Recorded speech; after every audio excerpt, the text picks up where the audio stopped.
একবার একদল তীর্থযাত্রী বাসে করে তীর্থযাত্রা করে ফিরছিল। ফেরার পথে তারা প্রচণ্ড ঝড় বৃষ্টি এবং বজ্রপাতের মুখোমুখি হলো। সবাই ঈশ্বরের নাম করতে লাগলো বিপদমুক্ত হওয়ার জন্য। অনেকে বলতে লাগলো, আমাদের মধ্যে কেউ একজন পাপী আছে, যার জন্য এই কষ্ট হচ্ছে, এই ভোগান্তি হচ্ছে। বাস ড্রাইভার কিছু দূর গিয়ে গাড়িটাকে থামিয়ে দিল। তারপর বলল, ওই যে দূরে গাছটা দেখতে পাচ্ছ, সবাই এক এক করে গাছটা স্পর্শ করে এসো। যে পাপী হবে তার মাথায় বাজ পড়বে, আর অন্যরা নিরাপদে বাড়ি ফিরে যাবে। এরপর সবাই এক এক করে সেই গাছ স্পর্শ করে বাসের মধ্যে উঠে পড়ল।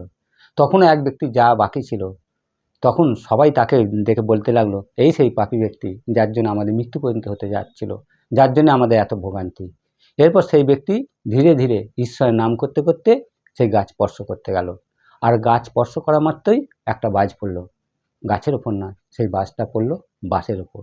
আর সঙ্গে সঙ্গে গোটা বাসটা জ্বলে পুড়ে ছাই হয়ে গেল, আর সকলে মারা গেল।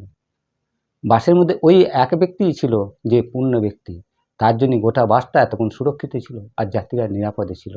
বন্ধুরা, আমরা অনেক সময় না জেনে অনেকের সম্পর্কে খারাপ মন্তব্য করে ফেলি, খারাপ সিদ্ধান্ত নিয়ে ফেলি, যেটা মোটেই কাম্য না।